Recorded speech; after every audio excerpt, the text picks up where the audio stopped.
ten algo fantástico. É un mundo aparte.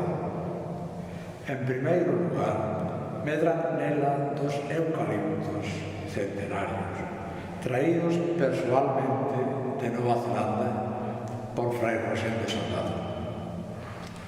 O primeiro está preto a estatua de Rosalía e o segundo, o dos namorados, atópase no Paseo dos Leóns.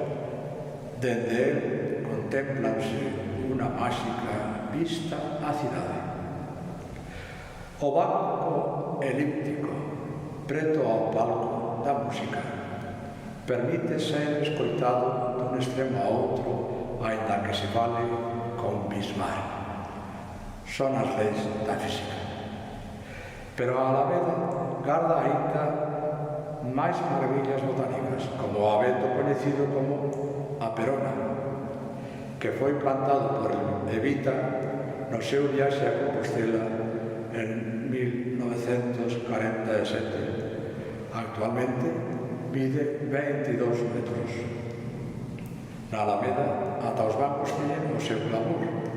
Os respaldos de ferro forxado foron fundidos na mesma fábrica de San Canelos.